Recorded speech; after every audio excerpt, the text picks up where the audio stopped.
Hello there, welcome back to Math Jamboree. We have another question from the topic of functions. The functions f and g are defined below. What is the value of g2? F of x is given as x plus 4 and g of x is given as 5 minus 5 f of x. To calculate the g2, we will substitute 2 for x. So that's going to take us f minus f2. Now we will need to also calculate the f2.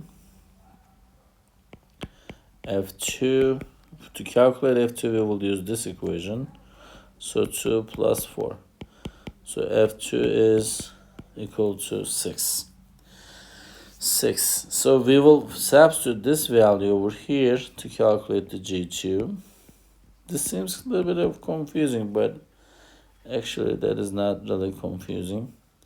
5 minus 6, that's going to give you negative 1. So the value of g of 2 is negative 1.